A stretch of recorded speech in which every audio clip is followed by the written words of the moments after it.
ಕಷ್ಟ ಬಂದ್ರು ಧೈರ್ಯವಾಗಿ ಎದುರಿಸ್ಬೇಕು ಅಂತ ಅತ್ತೆ ಮಾವ ಇಬ್ರು ಜೊತೆಯಾಗಿ ನಿಂತವ್ರು ತಾನೆ. ಅಂದ್ಮೇಲೆ ನೀನು ಅವ್ರ ಜೊತೆಯಾಗಿ ನಿಂತ್ಕೋಬೇಕಲ್ವಾ? ಅದನ್ನ ಬಿಟ್ಟು ನೀನ್ ಹಿಂಗಿದ್ರೆ ಏನ್ ಚೆನ್ನಾಗಿರ್ತದೆ ಹೇಳು? ಬೆಂಕಿ, ನೀನು ಅವ್ರ ಮಗ ಅಂದ್ರೆ ನೀನಿನ್ನು ಧೈರ್ಯವಾಗಿ ಎಲ್ಲಾನು ಎದುರಿಸ್ಬೇಕು. ಏನೇ ಕಷ್ಟ ಬಂದ್ರು ನಗ್ನಗ್ತಾ ಎದುರಿಸ್ಬೇಕು.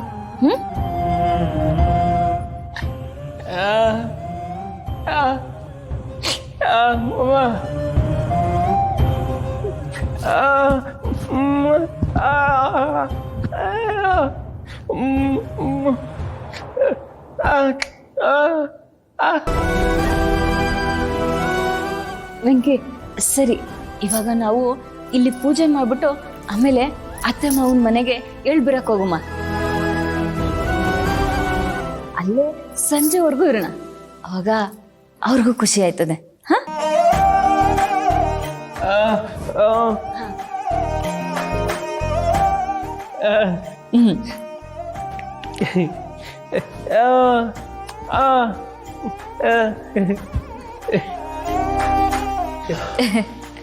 ನಾನು ನಿನ್ನ ಚೆನ್ನಾಗಿ ಅರ್ಥ ಮಾಡ್ಕೊಂಡಿದ್ದೀನಿ ಅಂತನಾ?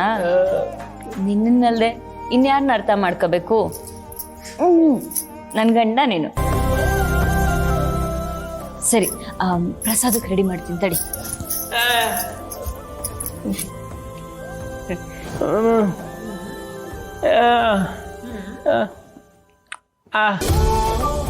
ಸರ್ಪ್ರೈಸಾ? ಏನು? ಅಯ್ಯೋ ಪರವಾಗಿಲ್ಲ, ಇವಾಗ್ಲೇ ಹೇಳು. ಅವ್ವ ನೋಡವ, ಏನೋ ಸರ್ಪ್ರೈಸ್ ಐತಂತೆ.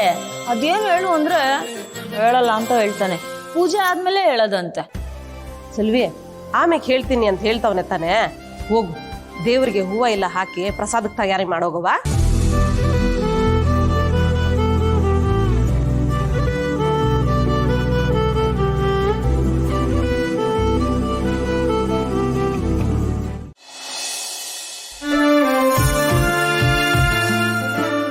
ಸಲ್ವಿ, ಇನ್ನು ತಯಾರಿ ಆಗ್ಲಿಲ್ವೇನವ? ಬಂದು ಬೇಗ ಪೂಜೆ ಮಾಡು. ಬಂದೆ. ನೈವೇದ್ಯಕ್ಕೆ ಪೊಂಗಲ್ ಮಾಡ್ತಿದ್ದೆ ಕಣವ.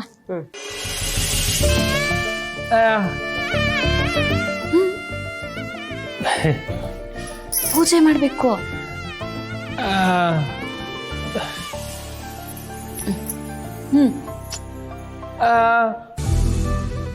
ಆಯ್ತು.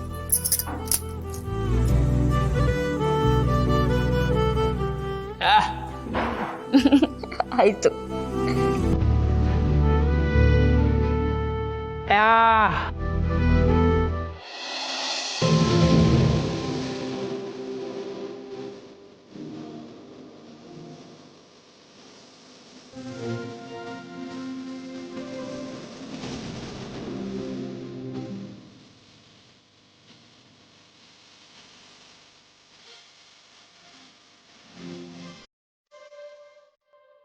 ವೆಂಕಿ, ಏನಿದೆಲ್ಲ?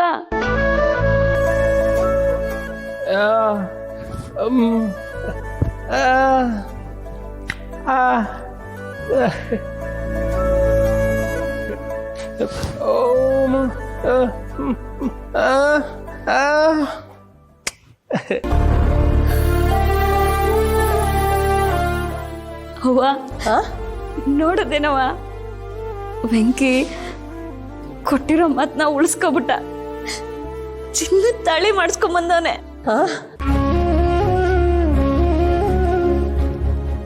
ಅದೇ ಅಲ್ವೇನವ ಅವನ್ ದೊಡ್ಡ ಗುಣ. ತಾರ್ ನೋವಲ್ಲಿದ್ರೂ ಇನ್ನೊಬ್ರಿಗೆ ಸಂತೋಷನೇ ಹಂಚ್ತಾನೆ. ಅದೇ ಕಣವ ವೆಂಕಿ. ವೆಂಕಿ,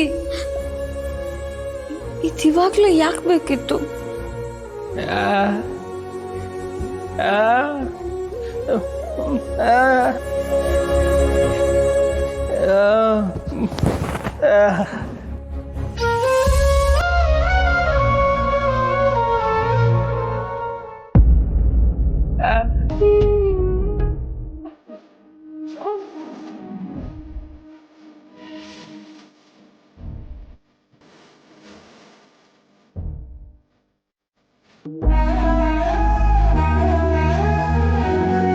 ಜಾನೆ ಖುಷಿ.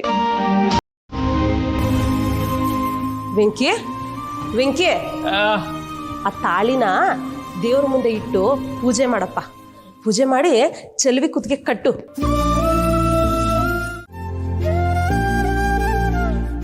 ಮುಂಚೆನೆ ಗೊತ್ತಾಗಿದ್ದಿದ್ರೆ 5 ಜನ ಮುತ್ತೈದೆಯರ್ನ ಕರಿಬೋದಾಗಿತ್ತು. ಪರವಾಗಿಲ್ಲ ಕಣಮ್ಮ, ನಾನು ಎಳ್ಬುರಕ್ಕೆ ಅಂತ ಅತ್ತ ಮನೆಗೆ ಹೋಯ್ತೀನಲ್ಲ, ಅಲ್ಲೇ ಅವ್ರ ಹತ್ರ ಆಶೀರ್ವಾದ ತಗೋತೀನಿ. ಒಳ್ಳೇದಾಗ್ಲಿ ಕಣವ. ವೆಂಕಿ, ಇವತ್ತು ಸಂಕ್ರಾಂತಿ ಹಬ್ಬದ ದಿನ ಮುಳ್ಳೆಗಳಿಗೆಯಲ್ಲಿ ತಾಳಿ ಕಟ್ಟಿದ್ರೆ ಎಲ್ಲ ಒಳ್ಳೇದಾಯ್ತದೆ ಮಗ.